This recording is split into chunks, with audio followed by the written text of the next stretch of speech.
نویت سنت الاعتکاف فرمان مصطفیٰ صلی اللہ علیہ وآلہ وسلم شب جمعہ جو ابھی جاری ہے، جمعرات اور جمعے کی درمیانی رات، شب جمعہ اور روز جمعہ جو اگلا بھی دن شروع ہوگا سورج نکلنے کے بعد، شب جمعہ اور روز جمعہ مجھ پر کثرت سے درود پاک پڑھا کرو، کیونکہ تمہارا درود مجھ پر پیش کیا جاتا ہے۔ صلو علی الحبیب صلی اللہ تعالی علی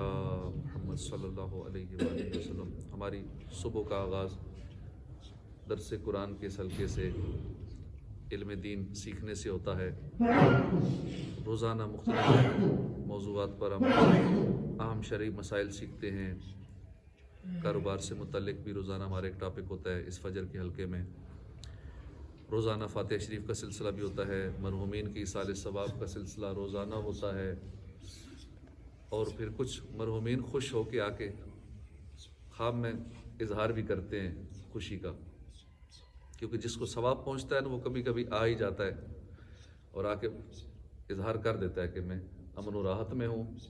اور اس کا شکر گزار بھی ہوتا ہے جو کسی کو ثواب پہنچا رہا ہو۔ آپ اپنے کسی بڑے کو، والدین جو دنیا سے چلے گئے، اپنا قریبی دنیا سے جیسے محبت کرتے ہیں، وہ جب چلا جاتا ہے آپ اس کو زیادہ سے زیادہ تحفے بیچتے ہیں، تو ہو سکتا ہے وہ پھر آ کے خواب میں آپ کا شکریہ بھی ادا کر دے اور آپ کو بتا بھی دے کہ میں امن و راحت میں ہوں، سکون میں ہوں۔ تو روزانہ یہ سلسلہ الحمدللہ ہوتا ہے، اور اللہ کرے ہم بھی جائیں تو ہمارے بعد بھی یہ سلسلہ جاری رہے، ہمیں بھی کوئی سال ثواب کرتا رہے۔ ہم کسی کے لیے کریں گے تو اللہ اسباب بنا دے گا ہمارے لیے بھی کچھ نہ کچھ۔ صلو علی الحبیب صلی اللہ تعالی علی محمد صلی اللہ علیہ وآلہ وسلم۔ 15واں پارہ سورہ کہف کی آیت نمبر 47، 48 اور 49 کا ترجمہ اور تفسیر آج سننے کی سعادت حاصل کریں گے۔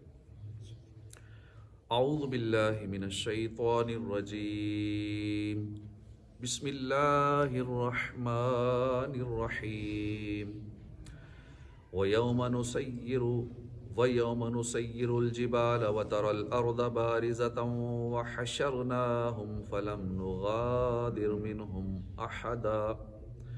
وَعُرِضُوا عَلَى رَبِّكَ صَفًّا لَقَدْ جِئْتُمُونَا كَمَا خَلَقْنَاكُمْ أَوَّلَ مَرَّةٍ بَلْ زَعَمْتُمْ أَلَن نَّجْعَلَ لَكُمْ مَوْعِدًا وَوُضِعَ الْكِتَابُ فَتَرَى الْمُجْرِمِينَ مُشْفِقِينَ مِمَّا فِيهِ وَيَقُولُونَ يَا وَيْلَتَنَا مَا لِهَذَا الْكِتَابِ لَا يُغَادِرُ صَغِيرَةً وَلَا كَبِيرَةً إِلَّا أَحْصَاهَا وَوَجَدُوا مَا عَمِلُوا حَاضِرًا وَلَا يَظْلِمُ رَبُّكَ أَحَدًا۔ اللہ کے نام سے شروع جو نہایت مہربان رحمت والا۔ وَيَوْمَ نُسَيِّرُ، اور جس دن ہم نسیرو چلائیں گے، جبالو پہاڑوں کو، وَتَرَى الْأَرْضَ تو تم زمین کو دیکھو گے، بارزاتن صاف کھلی ہوئی، وَحَشَرْنَاهُمْ اور ہم اٹھائیں گے لوگوں کو، فَلَمْ نُغَادِرْ تو ہم نہیں چھوڑیں گے، منہم احدا ایک بھی ان میں سے نہیں چھوڑیں گے قیامت والے دن۔ وعرضوا اور انہیں پیش کیا جائے گا، علی ربک تیرے رب کے حضور، صفاً صف باندھے ہوئے، لقد جئتمونا ضرور بے شک تم آئے ہمارے پاس، کما خلقناکم جیسے ہم نے پیدا کیا تمہیں، اول مرۃ پہلی بار، بل زعمتم بلکہ تم نے گمان کیا تھا، الن نجعل کہ ہم ہرگز نہیں رکھیں گے، لکم موعدا تمہارے لیے کوئی وعدے کا وقت۔ ووضع الکتاب اور رکھا جائے گا اعمال نامہ، کتاب و اعمال نامہ، فطر المجرمین تم فطر دیکھو گے مجرمین کو، مجرموں کو تم دیکھو گے، مشفقین ڈر رہے ہوں گے مجرم اس دن، مما اس سے جو فیہ اس میں ہے، یا اس کتاب کے اندر لکھا ہے، اعمال نامے کے اندر جو لکھا ہے، مجرم اس سے ڈر رہے ہوں گے۔ وَيَقُولُونَ يَا وَيْلَتَنَا اور کہیں گے، وَيَقُولُونَ اور کہیں گے، یا وَيْلَتَنَا ہائے خرابی، ہماری خرابی، مَا لِهَذَا الْكِتاب اس اعمال نامے کو کیا ہو گیا ہے، اس کو کیا ہے عمل نامے کو؟ لا یغادرو، اس نے کوئی چھوڑا ہی نہیں ہے، ایک باریک سے باریک چیز بھی لکھی جا رہی ہے، ہر وقت ہمارے ساتھ ہے۔ صغیرۃ ولا کبیرہ، اس نے نہ کوئی صغیرہ چھوڑا ہے نہ کبیرہ، نہ کوئی اس نے چھوٹی چیز چھوڑی ہے نہ اس نے بڑی چیز، ہر چیز اس کے اندر لکھی ہوئی ہے۔ یہ کیا ہو گیا؟ الا احصاها، مگر گھیرا ہوا ہے اسے، ووجدوا، اور وہ پائیں گے، ما عملوا، جو انہوں نے عمل کیے، حاضراً، اپنے سامنے موجود پائیں گے، جو کچھ کیا ہے سارا ریکارڈ اپنے سامنے آ جائے گا۔ ولا یظلم، ظلم نہیں کرے گا، ربک، تیرا رب، احدا، کسی ایک پر بھی تیرا رب ظلم نہیں کرے گا، جو کچھ کیا ہوگا وہی سامنے آئے گا۔ ترجمہ کنز العرفان۔ اور یاد کرو جس دن ہم پہاڑوں کو چلائیں گے اور تم زمین کو صاف کھلی ہوئی دیکھو گے، جس پر پہاڑ وغیرہ کچھ بھی نہیں ہوگے، ساری زمین فلیٹ ہو جائے گی، پلین ہو جائے گی، اور ہم لوگوں کو اٹھائیں گے، ان میں سے کسی کو نہیں چھوڑیں گے۔ وَيَوْمَ نُسَيِّرُ الْجِبَالَ، دنیا کی فنائیت اور اسباب دنیا کی حقیقت بیان کرنے کے بعد اب قیامت کی ہولناکیوں کا بیان جاری ہے۔ پچھلی آیات میں ہم نے دنیا اور اسباب دنیا کے حوالے سے سنا تھا،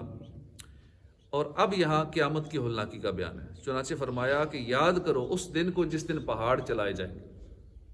کہ وہ اپنی جگہ سے اکھڑ کر بادلوں کی طرح اڑتے پھریں گے، پہاڑ ریزہ ریزہ ہو جائیں گے، اور تم دیکھو گے کہ اس زمین پر کوئی پہاڑ نہیں ہوگا، یہ زمین بالکل صاف شفاف ہو جائے گی، کلیئر ہو جائے گی، پلین ہو جائے گی، نہ اس پہ درخت ہوگا، نہ زمین پہ کوئی عمارت ہوگی، نہ پہاڑ ہوگے، کچھ بھی نہیں ہوگا، صاف ہوگی۔ اور پھر ہم لوگوں کو قبروں سے اٹھائیں گے اور سب کو حاضر کریں گے اللہ کے حضور۔ وَعُرِضُوا عَلَىٰ رَبِّكَ صَفًّا، اور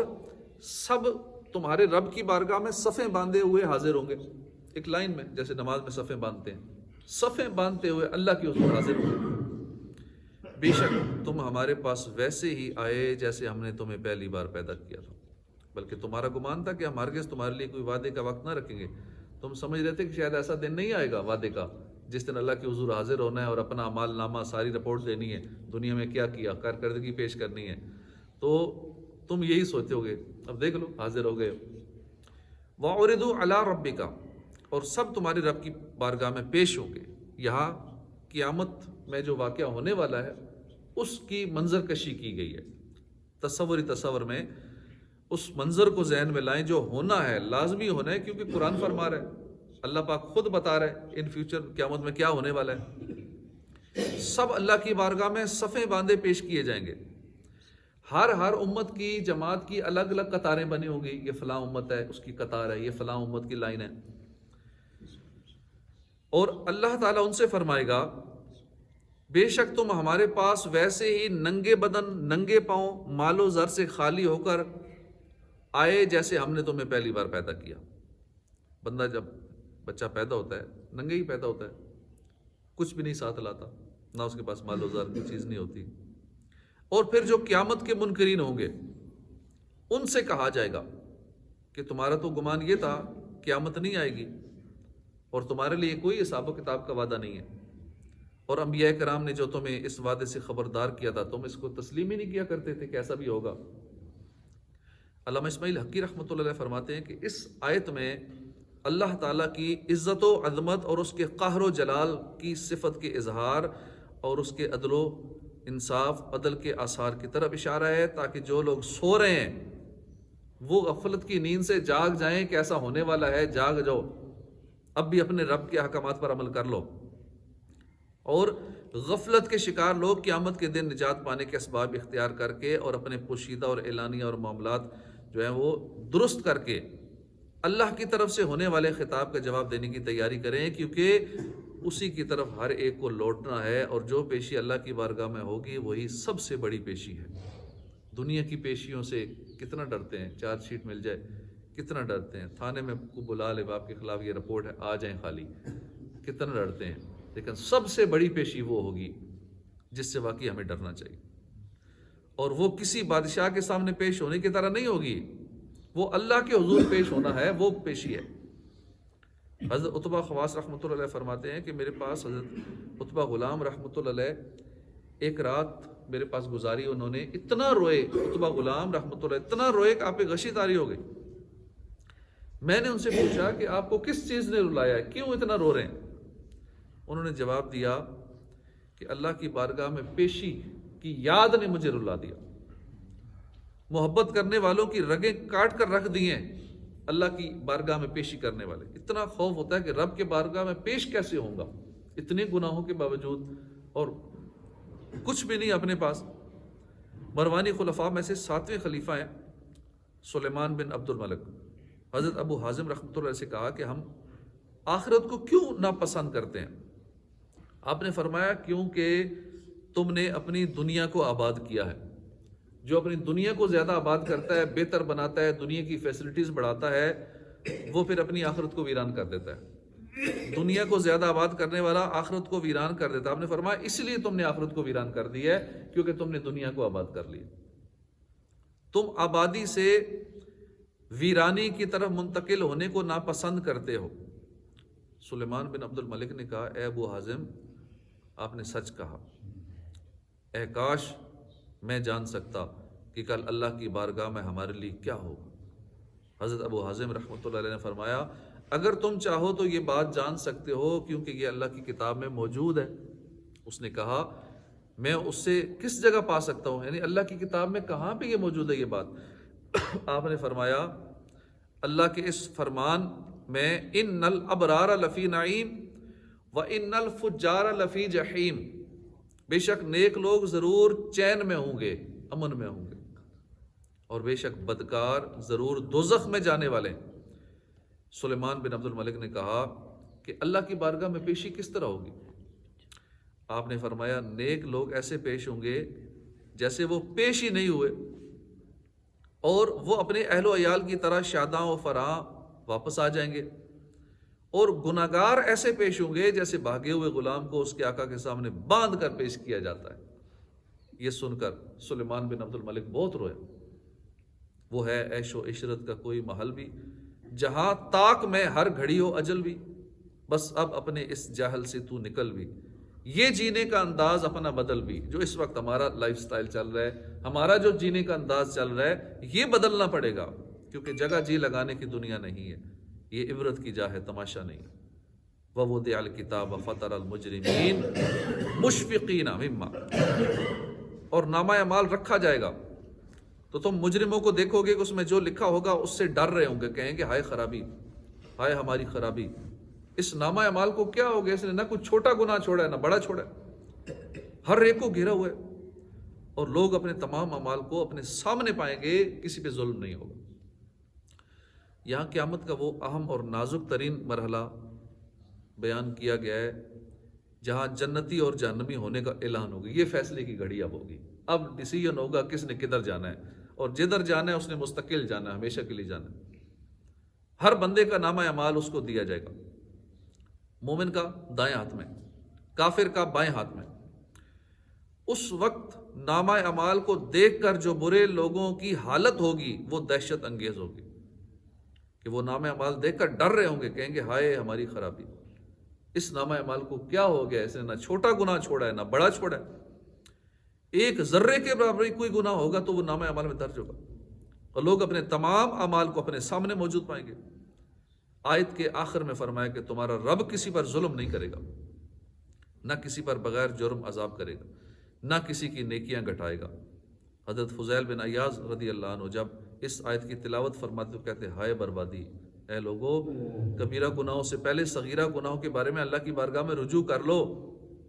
اس آیت مبارکہ کو سامنے رکھتے ہوئے ہر مسلمان کو چاہیے کہ وہ خاص طور پر کبیرہ گناہوں سے بچے، اور اس کے ساتھ ساتھ صغیرہ گناہوں سے، چھوٹے گناہوں سے بھی خود کو بچانے کی کوشش کرے، کیونکہ قیامت کے دن صغیرہ اور کبیرہ ہر طرح کے گناہ نامہ اعمال میں لکھے ہوئے ملیں گے، اور اس دن ہر شخص اپنے اعمال کے درخت کا پھل پائے گا۔ کثیر احادیث میں صغیرہ گناہوں سے بچنے کی ترغیب دلائی گئی ہے، چنانچہ حضرت عائشہ صدیقہ رضی اللہ عنہ فرماتی ہیں نبی کریم صلی اللہ علیہ وآلہ وسلم نے ارشاد فرمایا اے لوگو، اے عائشہ، ان گناہوں سے تم بھی پرہیز کرو جنہیں تم حقیر سمجھتی ہو، کیونکہ اللہ کے ہاں ان کا بھی سوال ہوگا۔ یعنی کچھ صغیرہ گناہ بندہ کہتے خیر ہے، چھوٹا گناہ ہے، چھوٹی غلطی ہے، ان کا بھی اللہ کی بارگاہ میں سوال ہوگا، جواب دینا پڑے گا۔ حضرت سہل بن سعد رضی اللہ عنہ سے روایت ہے، حضور اقدس صلی اللہ علیہ وسلم نے فرمایا، تم ان گناہوں سے بچو جنہیں تم حقیر سمجھتے ہو۔ ان گناہوں کی مثال اس قوم کے لوگوں کی طرح ہے جو ایک وادی میں اترے تو ایک شخص ایک لکڑی لے آیا، دوسرا شخص دوسری لکڑی لے آیا، یہاں تک کہ انہوں نے اتنی لکڑیاں جمع کر لی جنہیں جلا کر انہوں نے اپنی روٹیاں پکا لی۔ یعنی لکڑیوں کو آگ لگانے کے لیے چھوٹی چھوٹی لکڑیوں کو آگ لگائی، جس سے بڑی لکڑیوں کو بھی آگ لگ گئی۔ گویا یہی حال صغیرہ گناہوں کے ارتکاب سے کبیرہ تک جانے کا ہے۔ اور بے شک صغیرہ گناہ کرنے والے کا جب مواخذہ کیا جاتا ہے تو یہ گناہ اسے ہلاک کر دیتا ہے۔ ایک گناہ پہ اگر پکڑ ہو گئی نا، علامہ عبدالرؤف مناوی فرماتے ہیں کہ اس حدیث میں چھوٹے گناہوں سے بچنے کا فرمائے گا، کیونکہ جو بندہ کہتا ہے خیر چھوٹا ہے، اگر گناہ کو چھوٹا سمجھ کے کرے گا اب چھوٹا نہیں رہے گا، صغیرہ نہیں رہے گا، اب وہ کبیرہ ہو جائے گا، کیونکہ اس نے اس گناہ کو چھوٹا سمجھ لیا۔ اس گناہ کو رب کی نافرمانی ہے، رب کی نافرمانی اگر چھوٹی سمجھ کے خیر چھوٹی ہے تو وہ پھر بڑی ہو جاتی ہے۔ کیونکہ جس طرح چھوٹی نیکیاں بڑی نیکیاں کرنے کا سبب بن جاتی ہیں، اسی طرح چھوٹے گناہ، صغیرہ گناہ، کبیرہ گناہوں کے ارتکاب کا سبب بن جاتے ہیں۔ امام غزالی فرماتے ہیں صغیرہ گناہوں میں سے بعض گناہ دوسرے گناہوں کی طرف لے جاتے ہیں، حتیٰ کہ اصل سعادت فوت ہو جاتی ہے اور خاتمے کے وقت ایمان سے ہی محرومی ہو جاتی ہے۔ اور اللہ کی شان یہ ہے کہ وہ جسے چاہے صغیرہ گناہ پر عذاب دے دے، جس کے لیے چاہے کبیرہ گناہ بخش دے۔ وہ کریم ہے، وہ پکڑنا چاہے تو چھوٹے سے گناہ میں پکڑ لے۔ بالفرض ساری زندگی نیکیاں کی، ساری زندگی نیک اعمال کیے، نمازیں بھی ساری پڑھیں، کوئی نماز نہیں چھوڑی، نفل عبادات بھی خوب کرتے رہے، اس میں بھی کوئی کوتاہی نہیں کی، صدقہ و خیرات بھی ساری زندگی کرتے رہے، نیک اعمال کیے، برا کچھ نہیں کیا، ذکر و اذکار بھی ساری زندگی گزاری، بس ایک صغیرہ گناہ کر دیا زندگی میں۔ وہ ایک صغیرہ گناہ پر سوال ہو سکتا ہے، مواخذہ ہو سکتا ہے، پکڑ ہو سکتی ہے، عذاب ہو سکتا ہے۔ یہ نہیں ہوگا تو نے ساری زندگی اتنی نیکیاں کی، کروڑوں اربوں خربوں نیکیاں کر لیں، ساری زندگی کروڑوں روپے اللہ کی راہ میں دے دیا، بس ایک جو صغیرہ گناہ ہے اسی بارے پوچھ گچھ ہوگی، ہاں بتا یہ کیوں کیا۔ تو اللہ پاک ہمیں ہر گناہ سے بچائے، سچی توبہ کی توفیق عطا فرمائے۔ یہ ساتھ ساتھ گناہوں سے توبہ کرتے رہنا چاہیے، گناہوں کو ڈیلیٹ کرواتے رہنا چاہیے، ورنہ جس طرح موبائل اور کمپیوٹر ہینگ ہو جاتا ہے نا، جب اس میں زیادہ لوڈ آ جائے، زیادہ اس کی میموری فل ہو جائے، تو ہم بھی جب اپنے گناہوں کی میموری فل کر لیتے ہیں تو اس لیے پھر جیم ہو جاتے ہیں، ہینگ ہو جاتے ہیں، پھر نہ کچھ کرنے کو دل کرتا ہے، نہ نمازوں کو دل کرتا ہے، نہ مسجد میں آنے کو دل کرتا ہے، اللہ کے ذکر میں دل نہیں لگتا، نمازوں میں مزہ ہی نہیں آتا، تلاوت کرتے ہیں مزہ ہی نہیں آتا، بس بے چینی کی کیفیت رہتی ہے۔ وجہ یہ ہوتی ہے کہ ہمارا وہ کیشے، ہماری ریم فل ہو چکی ہے، اس کو ہم ایک دفعہ ڈیلیٹ کرانا پڑے گا، اس کو ریسیٹ کرنا پڑے گا پورے سسٹم کو، اور ریسیٹ ہوتا ہے سچی توبہ کرنے سے۔ سچی توبہ کریں گے اللہ کی بارگاہ میں تو پچھلے گناہ بخش دیے جاتے ہیں، بندہ فریش ہو جاتا ہے، پھر نیکیوں میں مزہ آنا شروع ہو جاتا ہے۔ ورنہ بیمار کو دوائی کڑوی لگتی ہے، جب بندہ تندرست ہو جاتا ہے نا تو پھر اسے کھانوں کے ذائقے بھی ملتے ہیں، ہر چیز کا مزہ بھی ملتا ہے۔ تو اس لیے ہمیں نمازوں کی لذت، اللہ کے ذکر کی لذت، درود پاک پڑھنے کا مزہ، تلاوت قرآن کا مزہ، نمازوں کا مزہ، یہ اس صورت میں صحیح آئے گا جب ہم بیماری سے شفا پائیں گے، گناہوں کی بیماری سے ہم شفا پائیں گے۔ اور گناہوں کی بیماری کے جو علاج بتائے گئے ہیں، سچی توبہ کرنا، کثرت سے تلاوت کرنا، موت کو زیادہ یاد کرنا، یہ ایسی چیزیں جس سے دل نرم ہوتے ہیں، دل کا زنگ اترتا ہے۔ اللہ پاک ہمیں سچی توبہ کی توفیق عطا فرمائے، آمین بجاہ النبی الامین صلی اللہ تعالی علیہ وآلہ وسلم۔